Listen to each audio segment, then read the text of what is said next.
Hi guys, welcome back to Shruti Gowdru ಮನೆ. ಎಲ್ಲರೂ ಹೇಗಿದ್ದೀರಾ? ಎಲ್ಲರೂ ಚೆನ್ನಾಗಿದ್ದೀರಾ ಅನ್ಕೋತೀನಿ. ಇದು ನಿನ್ನೆಯ ವ್ಲಾಗ್ ಕಂಟಿನ್ಯೂಷನ್ ವ್ಲಾಗ್ ಇದಾಗಿರುತ್ತೆ. ಅವತ್ತು ಅಕ್ಷಯ ತೃತೀಯ ದಿವಸ ತಂಗಿ ಮನೇಲಿ ಪೂಜೆ ಇತ್ತು. ಸೊ ಪೂಜೆ ಮುಗಿಸ್ಕೊಂಡು ಮನೆಗೆ ಹೊರಟಿದ್ವಿ. ಸೊ ಅಮ್ಮ ಗೋಲ್ಡ್ ಶಾಪಿಂಗ್ ಏನಾದರೂ ಮಾಡಬೇಕು ಅಂತ ಅಂದ್ಕೊಂಡಿದ್ರು. ಸೊ ಅದಕ್ಕೆ ಅಂತಲೇ ಹೊರಟ್ವಿ ಗೋಲ್ಡ್ ಶಾಪ್ಗೆ.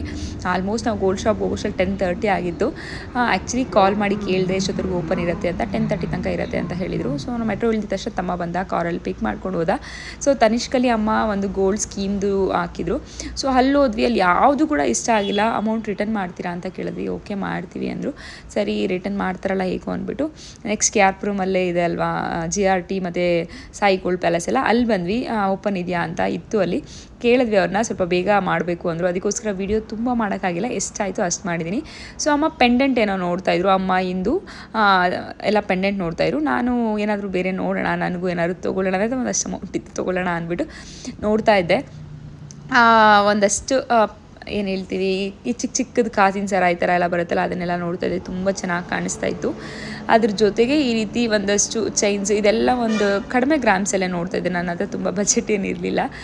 ನೋಡೋಣ ಒಂದು 4-5 ಗ್ರಾಮ್ಸಲ್ಲಿ ಏನಾದರೂ ಬರುತ್ತಾ ಅಂತ ನೋಡ್ತಾ ಇದ್ದೆ. ಅವ್ರು ಒಂದು 8 ಗ್ರಾಮ್ಸ್ ಎಲ್ಲ ತೋರಿಸಿದ್ರು. ತುಂಬ ಚೆನ್ನಾಗಿತ್ತು.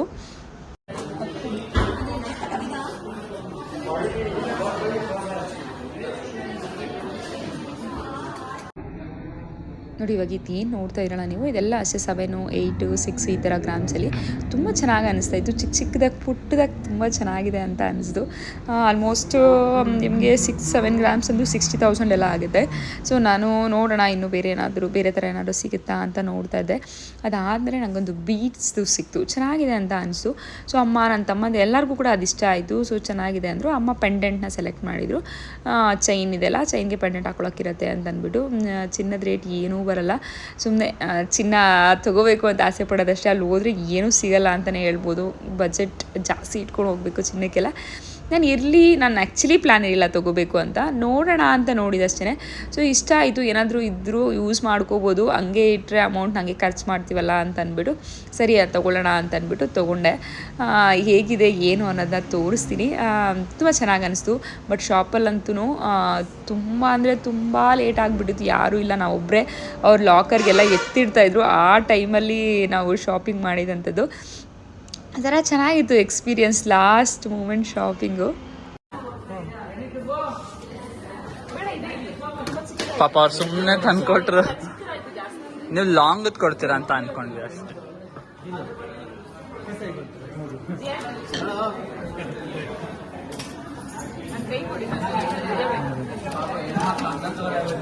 ಏನ್ ನಮ್ಗೇನು ಆಟು ಕಿಡ್ನಿ ಇಲ್ಲ ಅನ್ಕೊಂಬಿಟ್ಟಿದ್ಯಾ?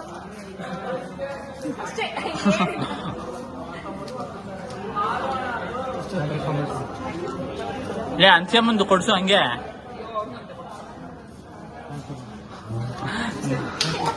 Thank you sir.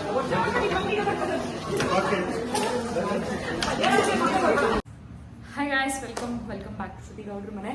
Actually ನೆನೆಯ ವ್ಲಾಗ್ನೇ continuation ಆಗಿದೆ ಇದು. ನೆನೆ ರಾತ್ರಿ ಮಿಡ್ನೈಟ್ ಅಂದರೆ 11:30-12 ಗಂಟೆ ಆಯಿತು ನಾವು ಗೋಲ್ಡ್ ಶಾಪಿಂಗ್ ಮಾಡಿ ಮನೆಗೆ ಬರೋಷ್ಟೊತ್ತಿಗೆ.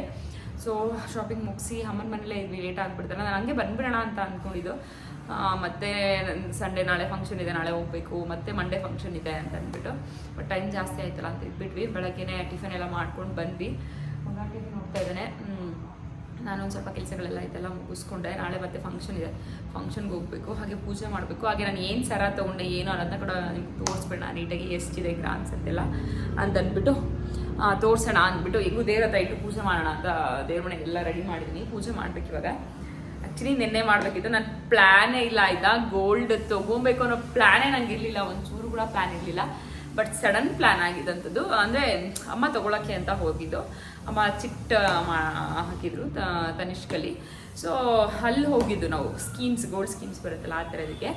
ಅಲ್ಲಿ ಹೋದಾಗ ಅಲ್ಲೇನಾಯಿತು, ಯಾವುದು ಇಷ್ಟ ಆಗಿಲ್ಲ. ಮತ್ತು GRTಗೆ ಹೋದ್ವಿ, ಸಾಯಿ ಗೋಲ್ಡ್ ಪ್ಯಾಲೇಸ್. GRTಗೆ ಹೋದ್ವಿ. GRTಗೆ ಹೋದಾಗ ಶ್ರೀ ಸಾಯಿ ಗೋಲ್ಡ್ ಪ್ಯಾಲೇಸ್, ಸಾರಿ ಅದು ಕನ್ಫ್ಯೂಷನ್. ನಾನು ಹಂಗೆಲ್ಲೂ ಕೇಳ್ತೀನಿ, ಸಾಯಿ ಗೋಲ್ಡ್ ಪ್ಯಾಲೇಸ್ GRTನ ಅಂತ ಪಕ್ಕ ಇದೆ. ನಾವು ಯಾವ್ದು ಖಾಲಿ ಇದೆಯಪ್ಪ ಅಂದ್ಬಿಟ್ಟು ಅದಕ್ಕೆ ಹೋಗಿದ್ದಂಥದ್ದು. ಸೊ ಅಲ್ಲಿ ಅಮ್ಮ ನೋಡುವಾಗ ನನಗೊಂದು ಇಷ್ಟ ಆಯಿತು. ನನ್ನ ಹತ್ರ ಒಂದಷ್ಟು ಅಮೌಂಟ್ ಇತ್ತು ನಂದೇ ಅಂತ ಅಂದ್ಬಿಟ್ಟು. ಸೊ ಅದಕ್ಕೆ ತೊಗೊಂಡ್ಬಿಡೋಣ ಅಂತ ಅಂದ್ಬಿಟ್ಟು ತೊಗೊಂಡಿದ್ದಂಥದ್ದು ಈ ಒಂದು ಸರ. ಪೆಂಡೆಂಟ್ ಅಲ್ಲ, ಬರೀ ಮಣಿ ಮಾತ್ರ ಇದು. ಪೆಂಡೆಂಟ್ ನನ್ನ ಆಂಟಿದು ಸೊ ನಾನು ಈಸ್ಕೊಂಡೆ, ಇದಕ್ಕೆ ಚೆನ್ನಾಗಿ ಮ್ಯಾಚ್ ಆಗ್ತಾ ಇತ್ತು ಹಾಕಿ ನೋಡಿದಾಗ. ಸೊ ಇಲ್ಲಿ ಕೊಡಿ, ನಾಳೆ ಫಂಕ್ಷನ್ ಇದೆ, ಹಾಕೊಂಡು ಬಿಟ್ಟು ಕೊಡ್ತೀನಿ ಅಂತ ಅಂದ್ಬಿಟ್ಟು ಈಸ್ಕೊಂಡಿದ್ದಂಥದ್ದು. ತೋರಿಸ್ತೀನಿ. ಇದು ಹೀಗಿದೆ, ಚೆನ್ನಾಗಿದೆ ಅಲ್ವಾ? ಒಬ್ಬೊಬ್ಬರಿಗೆ ಇಷ್ಟ ಆಗುತ್ತೆ, ಒಬ್ಬೊಬ್ಬರಿಗೆ ಇಷ್ಟ ಆಗಲ್ಲ. ಇದು ಬರೀ ಬೀಟ್ಸ್ ಇದೆ ಅಲ್ಲ ಅಂದ್ಬಿಟ್ಟು ನನ್ನ ಹತ್ರ ಇದ್ದಿದ್ದಂಥ ಅಮೌಂಟಿಗೆ ಅಷ್ಟೇ ಬರ್ತಿತ್ತು ಅಂತ ಹೇಳ್ಬೋದು. ಹೀಗಿದೆ. ಇದು ಪೆಂಡೆಂಟ್ ತೆಗೆದ್ಬಿಟ್ಟು ತೋರಿಸ್ತೀನಿ. ನನ್ನ ತಮ್ಮ ಪೆಂಡೆಂಟ್ ಎಲ್ಲ ಇಟ್ಟು ನೀಟಾಗಿ ಸೆಟ್ ಮಾಡಿ ಕೊಟ್ಟ. ಈ ಥರ ಇದೆ.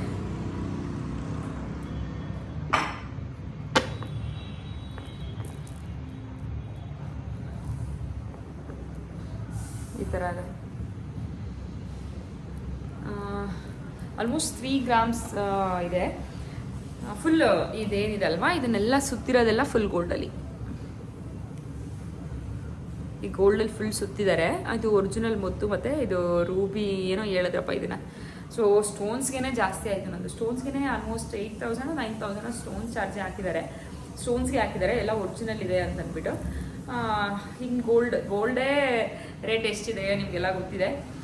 ಸೊ ಇರಲಿ, ಚೆನ್ನಾಗಿ ಕಾಣಿಸುತ್ತೆ. ಏನಾದರೂ ಡ್ರೆಸ್ಗಳ ಮೇಲೆ ಎಲ್ಲ ಚೆನ್ನಾಗಿ ಕಾಣಿಸುತ್ತೆ. ಅಮೌಂಟ್ ಇದ್ರೆ ಹೇಗೂ ಖರ್ಚು ಮಾಡಿಬಿಡ್ತೀನಿ ಅಂತ ಅಂದ್ಬಿಟ್ಟು ಇಲ್ಲಿ ಒಂದು ಇನ್ವೆಸ್ಟ್ಮೆಂಟ್ ಥರ ಅಂದ್ಬಿಟ್ಟು ತೊಗೊಂಡಿದ್ದಂಥದ್ದು. ಇನ್ನೊಂದು ಸ್ವಲ್ಪ ಲೆಂತ್ ಇದ್ದಿದ್ರೆ ಚೆನ್ನಾಗಿರ್ತಿತ್ತು ಅಂತ ಅನಿಸ್ತು ನನಗೆ. ಸೊ ಅದಕ್ಕೆ ಈ ಥರದ್ದು ಈ ರೌಂಡ್ಸ್ ಏನಿದೆಲ್ಲ ಇದನ್ನು ಇನ್ನೊಂದೆರಡು ಹಾಕ್ಸೋಣ ಅಂತ ಇದ್ದೀನಿ. ಇಷ್ಟು ಹೈಟ್, ಇಷ್ಟು ಲೆಂತ್ ಬರೋ ಥರ ಮಾಡಿಸಿದ್ರೆ ಚೆನ್ನಾಗಿ ಕಾಣಿಸುತ್ತೆ ಅಂತ ಅಂದ್ಕೊಂಡಿರೋಂಥದ್ದು. ಇದು ನನ್ನ ಗೋಲ್ಡ್ ಶಾಪಿಂಗ್ ಕತೆ. ಇದಕ್ಕೆ ಯಾಕೆ ಇಟ್ಬಿಡ್ತೀನಿ, ಮತ್ತೆ ಪೆಂಡೆಂಟ್ ಅಲ್ಲೊಂದು ಹತ್ರ ಇಟ್ಟರೆ ಇದಾಗುತ್ತೆ. ಇದು ಕರೆಕ್ಟಾಗಿ ಮ್ಯಾಚ್ ಅನಿಸ್ತಾ ಇತ್ತು. ನಾನಲ್ಲಿ ಆಂಟಿ ಹಾಕ್ಕೊಂಡು ಬಂದಿದ್ರಲ್ಲ ಫಂಕ್ಷನ್ಗೆ, ಹಂಗೆ ಕತ್ತಿಂದ ತೆಗೆದ್ಬಿಟ್ಟು ಹಾಕಿ ನೋಡಿದೆ ಹೆಂಗೆ ಕಾಣಿಸುತ್ತೆ ಅಂತ ಅಂದ್ಬಿಟ್ಟು. ಸುಮ್ಮನೆ ಚೆನ್ನಾಗಿ ಕಾಣಿಸ್ತಿದ್ದೆ. ಅವ್ರು ಅಲ್ಲಿರೋರೆಲ್ಲ ಹೇಳ್ತಾರೆ ಚೆನ್ನಾಗಿ ಮ್ಯಾಚ್ ಮಾಡಿದ್ರೆ ಚೆನ್ನಾಗಿ ಕಾಣಿಸ್ತಿದೆ ಅಂದ್ಬಿಟ್ಟು. ಸೊ ಅದಕ್ಕೆ ಸರಿ ಇದ್ರೆ ಇಲ್ಲಿ ತೊಗೊಂಬಿಡೋಣ ಅಂತ ಅಂದ್ಬಿಟ್ಟು ಲಾಸ್ಟ್ ಮೂಮೆಂಟ್ ಪ್ಲ್ಯಾನ್ ಮಾಡಿ ತೊಗೊಂಡಿದ್ದೆ. ಹಂಗೆ ಅಲ್ವಾ, ಎಲ್ಲವೂ ಅಷ್ಟೇ ಪ್ಲ್ಯಾನ್ ಮಾಡಿ ತೊಗೊಳ್ಳೋಣ ಅಂದರೆ ಯಾವುದು ಕೂಡ ಆಗಲ್ಲ. ಪ್ರತಿಯೊಂದು ನಾನು ತೊಗೊಳ್ತಾ ಇರೋದೆಲ್ಲ ಹಂಗೆ ಆಗ್ತದೆ ಅನಿಸುತ್ತೆ. ನಾನು ಎಷ್ಟು ಪ್ಲ್ಯಾನ್ ಮಾಡಿದ್ರು ಅದು ವರ್ಕೌಟ್ ಆಗಲ್ಲ. ಅದಕ್ಕೇನು ಪ್ಲ್ಯಾನ್ ಮಾಡೋಕ್ಕೆ ಹೋಗಲ್ಲ, ಹಂಗೆ ಇದ್ಬಿಡ್ತೀನಿ, ಅದಾಗುತ್ತೆ. ಸೊ ಪೂಜೆ ಮಾಡೋಣ. ಇವತ್ತು ಆ್ಯಕ್ಚುಲಿ ಏನಾಯಿತು ಗೊತ್ತಾ, ಅಮ್ಮನ ಮನೆಯಿಂದ ಅಂಗಡಿಗೆ ಬಂದೆ, ಶಾಪ್ಗೆ ಡೈರೆಕ್ಟ್ ನಾವು ಬಸ್ ಇಳಿದ ತಕ್ಷಣ ಬಸ್ ಸ್ಟ್ಯಾಂಡ್ ಹತ್ರನೇ ಶಾಪ್ ಇರೋದ್ರಿಂದ ಬಸ್ ಸ್ಟ್ಯಾಂಡಿಗೆ ಹೋದೆ. ಅಲ್ಲಿಂದ ಕೀ ನಾನು ನೆನೆ ತೊಗೊಂಡೋಗಿದ್ದಿಲ್ಲ, ಮನೆ ಕೀನ. ಹೆಂಗೂ ಹಂಗೆ ಬಂದ್ಬಿಡ್ತೀನಲ್ಲ, ಬರೋಷ್ಟರಲ್ಲಿ ಲೇಟ್ ಆಗುತ್ತೆ, ಹಸ್ಬೆಂಡ್ ಜೊತೆ ಬರೋಣ ಒಟ್ಟಿಗೆ ಅಂತ. ಬಟ್ ಇವತ್ತು ಆಟೋಲ್ಲಿ ಬಂದೆ, ಗಾಡಿ ಎತ್ಕೊಂಡು ಹೋಗಿರ್ಲಿಲ್ಲ. ಆಟೋಲ್ಲಿ ಬಂದೆ, ಆಟೋ ಇಳಿದೀನಿ, ಕೀನೇ ತೊಗೊಂಬಂದಿಲ್ಲ ಮನೆಯಿಂದ, ಕೀ ಹಸ್ಬೆಂಡ್ ಹತ್ರದಿಂದ. ಸೊ ಆಚೆನೇ ಎಷ್ಟೊತ್ತು ಕೂತಿದ್ವಿ ಗೊತ್ತಾ, ಯಾರು ಬಂದರೆ ಕಳಿಸ್ತೀನಿ ಅಂತ ಹೇಳಿದ್ರು. ಯಾರು ಕೂಡ ಬರಲಿಲ್ವಂತೆ. ಮತ್ತೆ ಮಗನೇ ಹೋದ ಆಟೋಲಿ ತೊಗೊಂಡು ಬಂದ ಒಬ್ಬನೇ. ಪಾಪ ನನಗೊಂದು ಫುಲ್ ಸುಸ್ತಾಗ್ತಿತ್ತು. ಎಷ್ಟು ಸುಸ್ತಾಗ್ತಿತ್ತು ಗೊತ್ತಾ. ಯಾಕೋ ಇತ್ತೀಚೆಗೆ ತುಂಬ ಸುಸ್ತಂತ ಅನಿಸುತ್ತೆ. ಬಿಸಿಗೆ ಏನೋ ಗೊತ್ತಾಗ್ತಾ ಇಲ್ಲ ನನಗೆ. ಅಯ್ಯೋ ನೆನ್ನೆ ಬಸ್ಸಲ್ಲಿ ಹೋಗೋಷ್ಟು ನನ್ನ ತಂಗಿ ಮನೆಗೆ ಸಾಕಪ್ಪ ಯಾಕಪ್ಪ ಹೋದೆ ಅಂತ ಅನಿಸ್ಬಿಡ್ತು. ಅಷ್ಟು ಸುಸ್ತಾಗ್ಬಿಡ್ತು. ಸ್ಯಾರಿ ಬೇರೆ ಹಾಕೊಂಡು ಹೋಗಿದ್ದ. ಯಾಕೋ ಇತ್ತೀಚೆಗೆ ತುಂಬ ಸುಸ್ತು ಅನ್ಸುತ್ತಪ್ಪ. ಈ ಬಿಸಿಗೆ ಏನು ಮಾಡ್ಬೇಕಂತಲೇ ಗೊತ್ತಾಗಲ್ಲ. ಅದಕ್ಕೂ ಇಷ್ಟು ನೀರು ಕುಡಿತೀನಿ ಗೊತ್ತಾ. ಮನೆ ಇನ್ನೂ ಅಡುಗೆ ಮಾಡ್ಬೇಕು, ನಾನು ಮಾತಾಡ್ತಾ ನಿಂತ್ಕೊಬಿಡ್ತೀನಿ. ಸೊ ಈಗ ದಿನ ದೇವ್ರ ಹತ್ರ ಇಟ್ಟು ಪೂಜೆ ಮಾಡಿಬಿಟ್ಟು ಮನೆಗೆ ಹೊಸದಾಗಿ ಬಂದಿದ್ದೆಲ್ಲ ಹೊಡ್ದೆ. ಸೊ ಇದನ್ನ ಇಟ್ಟು ಪೂಜೆ ಮಾಡಿ ಆಮೇಲೆ ಮತ್ತೆ ಬ್ಲಾಗ್ನ ಕಂಟಿನ್ಯೂ ಮಾಡ್ತೀನಿ, ಓಕೆನಾ. ಮತ್ತು ಎಷ್ಟಾಯಿತು ಏನು ಅಂತ ಕೇಳಿದ್ರಿ. ಇದಕ್ಕೆ ಇದು ಬಂದು 31,000 ಆಯಿತು ನನಗೆ. ಎಕ್ಸಾಕ್ಟಾಗಿ 31,000 ಆಯಿತು. 33,000 ಏನೋ ಹೇಳಿದ್ರು. ಸೊ ಸ್ವಲ್ಪ ಡಿಸ್ಕೌಂಟ್ ಮಾಡಿ ಇದರಲ್ಲೆಲ್ಲ ಅಂತ ಹೇಳಿ 31,000ಗೆ ತೊಗೊಂಡೆ. ಅಂದರೆ ಇದು ಮಣಿ ಎಲ್ಲ ಇದೆಲ್ಲ ಇದನ್ನೆಲ್ಲ ಸ್ವಲ್ಪ ಮೈನಸ್ ಮಾಡಿಸಿದೆ. 31,000ಗೆ ಇದು ಬಂತು ನನಗೆ ಅಂತ ಹೇಳ್ಬೋದು. ಇಷ್ಟೇ ಇವತ್ತು ಈ ಗೋಲ್ಡ್ನ ಕತೆ, ಓಕೆನಾ. ಬನ್ನಿ, ಈಗ ಪೂಜೆ ಎಲ್ಲ ಆಯಿತು, ಅಡುಗೆ ಮಾಡೋಣ ಅಂತ ಬಂದಿದ್ದೀನಿ. ಸಬ್ಸಾರು ಮಾಡೋಣ ಅಂದ್ಕೊಂಡೆ, ಬಟ್ ಒನ್ ಟೈಮ್ಗೆ ಅಷ್ಟೇ. ನಾಳೆ ಮತ್ತೆ ಯಾವ್ರಿದೆ, ಎಷ್ಟು ದೇವ್ರುಗಳಿದೆ ಅಂದರೆ ಇವಾಗ ಯಪ್ಪ ಬೇಡ, ತುಂಬ ದೇವ್ರುಗಳಿದೆ. ದೇವ್ರಿಗೆ ಹೋಗಬೇಕು. ಅಲ್ಲಿಂದ ಮತ್ತೆ ನಮ್ಮ ದೊಡ್ಡಮ್ಮ ಅವರು ಊಟಕ್ಕೆ ಕರೆದಿದ್ದಾರೆ. ನನ್ನ ತಮ್ಮನ ಮದುವೆ ಆಯ್ತಲ್ಲ, ಊಟಕ್ಕೆ ಇಟ್ಕೊಂಡಿದ್ದಾರೆ. ಆ್ಯಕ್ಚುಲಿ ತುಂಬ ಲೇಟ್ ಆಯಿತು, ನಾನು ಕೂಡ ಇನ್ನೂ ಇಟ್ಕೊಂಡಿಲ್ಲ. ನಾವು ಸತ್ಯನಾರಾಯಣ ಪೂಜೆ ಮಾಡಿಸಿದ್ರಲ್ಲ, ಆಮೇಲೆ ತಿನ್ನಂಗಿಲ್ಲ ಅಂದ್ಕೊಂಡ್ವಿ. ಮತ್ತು ಹಿಂಗೆ ಒಂದೊಂದೇ ಅಜ್ಜಿ ಹುಷಾರಿಲ್ಲದೆ ಹಿಂಗೆ ಡಿಲೇ ಆಗ್ತಾನೆ ಇತ್ತು. ಈ ಸಂಡೇ ಇಟ್ಕೊಳ್ಳೋಣ ಅಂತ ಅಂದ್ಕೊಂಡ್ವಿ. ಅವ್ನು ನೋಡಿದ್ರೆ ಸಂಡೇ ಏನೋ ಇದು ಅಯ್ಯಪ್ಪ ಸ್ವಾಮಿ ಮಾಲೆ ಹಾಕೊಂಡು ಹೋಗ್ತೀನಿ ಅಂತ ಇದ್ದಾನೆ. ಏನು ಮಾಡೋದು ಗೊತ್ತಾಗ್ತಾ ಇಲ್ಲ. ಈ ಸಂಡೇ ನಮ್ಮ ದೊಡ್ಡಮ್ಮವ್ರು ಇಟ್ಕೊಂಡಿದ್ದಾರೆ. ಸೊ ಅದಕ್ಕೆ ಅಲ್ಲಿ ಹೋಗೋಣ ಅಂತ, ಫಂಕ್ಷನ್ ಮುಗಿಸಿ ಆಮೇಲೆ ಅಲ್ಲಿ ಹೋಗಬೇಕು. ನೋಡೋಣ ಹೇಗಾಗುತ್ತೆ ಅಂದ್ಬಿಟ್ಟು ಬನ್ನಿ. ಇವಾಗ ಚಪಾತಿ ಮತ್ತು ಪಲ್ಯ ಮಾಡೋಣ ಅಂತ ಅಂದ್ಕೊಂಡಿದ್ದೀನಿ. ಒನ್ ಟೈಮ್ ಸರಿ ಹೋಗುತ್ತೆ, ಸಾಂಬಾರು ಮಾಡಿದ್ರೆ ಮತ್ತು ವೇಸ್ಟ್ ಆಗುತ್ತೆ. ನಾಳೆ ಎಲ್ಲ ನಾನ್ ವೆಜ್ಜು ಅಂತ ಅಂದ್ಬಿಟ್ಟು ನೋಡೋಣ. ಇಲ್ಲಿ ಚಪಾತಿ ಮಾಡ್ಕೊಳ್ಳೋಣ ಅಂತ ಅಂದ್ಬಿಟ್ಟು ಏನು ಹೇಳಿದ್ವಿ, ಗೋಧಿ ಹಿಟ್ಟನ್ನ ಜಲ್ದಿ ಇಟ್ಕೋತಾ ಇದೀನಿ. ಆ್ಯಕ್ಚುಲಿ ಚಪಾತಿ ಮಾಡಿ ಆಲ್ಮೋಸ್ಟ್ ಒಂದು 10 ಡೇಸ್ ಆಗಿಬಿಟ್ಟಿದೆ ಅನಿಸುತ್ತೆ. ಸೊ ನನಗೆ ಏನೇ ಅಂದರೆ ಗೋಧಿ ಹಿಟ್ಟಾಗಲಿ ಅಕ್ಕಿ ಹಿಟ್ಟಾಗಲಿ ರಾಗಿ ಹಸಿಟ್ಟಾಗಲಿ ಯೂಸ್ ಮಾಡ್ತಾಯಿದ್ರೆ ಏನೂ ಅನಿಸಲ್ಲ. ಇಲ್ಲ ಒಂದು ವೀಕು ಒಂದು 10 ಡೇಸ್ ಏನಾದರೂ ಮಾಡಿಲ್ಲ ಅಂದರೆ ಅದರಲ್ಲಿ ಏನೂ ಇಲ್ಲ ಅಂದರೆ ಜಲ್ದಿ ಹಿಡಿದ್ರೆ ಒಂಥರ ಸಮಾಧಾನ. ಆ ಥರ ನೀವೆಲ್ಲ ಯಾರು ನನ್ನ ಥರನೇ ಮಾಡ್ತೀರಾ ಅನ್ನೋದನ್ನ ಕಮೆಂಟ್ ಮಾಡಿ ತಿಳಿಸಿ. ಹಾಗೆ ಬೀಟ್ರೂಟ್ ಮಗ ನಾನು ತುರ್ಕೊಡ್ತೀನಿ ಕೊಡಿ ಮಮ್ಮಿ ಅಂತಂದ. ಅದನ್ನೆಲ್ಲ ತೊಳೆದ್ಬಿಟ್ಟು ಅವ್ನ ಕೈಲೇ ಕೊಟ್ಟೆ, ತುರ್ಕೊಡು ಮಗನೇ ಅಂದ್ಬಿಟ್ಟು. ಸೊ ಚಪಾತಿ ಮತ್ತು ಬೀಟ್ರೂಟ್ ಪಲ್ಯ ಮಾಡೋಣ ಅಂದ್ಬಿಟ್ಟು. ಹಾಗೆ ಅಕ್ಷಯ ತೃತೀಯಗೆ ನೀವೆಲ್ಲ ಏನು ಶಾಪಿಂಗ್ ಮಾಡಿದ್ರಿ ಏನು ಅನ್ನೋದನ್ನ ಕಮೆಂಟ್ ಮಾಡಿ ತಿಳಿಸಿ. ನಾನೇನು ಆ್ಯಕ್ಚುಲಿ ಶಾಪಿಂಗ್ ಮಾಡಬೇಕಂತ ಅಂದ್ಕೊಂಡಿರಲಿಲ್ಲ, ಸಡನ್ನಾಗಿ ಆಯಿತು. ನನಗೆ ಕಡಿಮೆ ಬಜೆಟ್ ಇದ್ದವಾಗೆಲ್ಲ ಏನು ಬರುತ್ತೆ ಬಿಡು ಈ ಅಮೌಂಟ್ಗೆ ಬೇಡ ಅನ್ನೋ ಥರನೇ ನಾನು ಅನ್ಕೋತೀನಿ. ಬಟ್ ಈ ಸತಿ ಏನೋ ಅನಿಸ್ತಿತ್ತು. ನನ್ನ ತಮ್ಮ ಹೇಳ್ತಿದ್ದ ವಿಶ್ವ ಇರೋದರಲ್ಲಿ ಇನ್ವೆಸ್ಟ್ ಮಾಡಿಬಿಡು, ಏನಕ್ಕಾದ್ರೂ ಯೂಸ್ ಆಗೇ ಆಗುತ್ತೆ, ದುಡ್ಡು ಇಟ್ಕೊಂಡೆ ಖರ್ಚು ಮಾಡ್ತೀಯ ನೀನು ಅಂತ. ಹೌದು ಅದು ಕರೆಕ್ಟ್ ಅಲ್ವಾ ಅಂತಂದ್ಬಿಟ್ಟು ತೊಗೊಂಬಿಟ್ಟೆ. ಸೊ ಇಷ್ಟ ಆಯ್ತಾ ನನ್ನ ಚೈನ್ ಏನು ಅನ್ನೋದನ್ನ ಕಮೆಂಟ್ ಮಾಡಿ ತಿಳಿಸಿ. ಸೊ ಹೀಗಾಗಿತ್ತು ಇವತ್ತಿನ ಡೇ. ತುಂಬ ಅಂದರೆ ತುಂಬ ಸಿಂಪಲ್ ವ್ಲಾಗ್ ಇದಾಗಿತ್ತು. ನನ್ನ ಕೈಯಲ್ಲಿ ವ್ಲಾಗ್ಸ್ ಮಾಡೋಕ್ಕೆ ಅಷ್ಟೊಂದು ಆಗ್ತಾಯಿಲ್ಲ. ಆದಷ್ಟು ಟ್ರೈ ಮಾಡ್ತೀನಿ ಇನ್ಮೇಲೆ ಕಂಟಿನ್ಯೂಸ್ ಆಗಿ ಡೈಲಿ ವ್ಲಾಗ್ಸ್ ಹಾಕೋಕ್ಕೆ ಟ್ರೈ ಮಾಡ್ತೀನಿ. ಇನ್ಮೇಲೆ ಅಷ್ಟು ಫಂಕ್ಷನ್ಸು ಇಲ್ಲ ಬಿಡಿ, ಡೈಲಿ ಆಲ್ಮೋಸ್ಟ್ ವ್ಲಾಗ್ಸನ್ನು ಹಾಕ್ತೀನಿ ಅಂತ ಹೇಳ್ತಾ ಈ ವ್ಲಾಗನ್ನು ಇಲ್ಲಿಗೆ ಎಂಡ್ ಮಾಡ್ತಾಯಿದ್ದೀನಿ. ಬಾಯ್ ಬಾಯ್, ನೆಕ್ಸ್ಟ್ ವೀಡಿಯೋಲಿ ಸಿಗ್ತೀನಿ.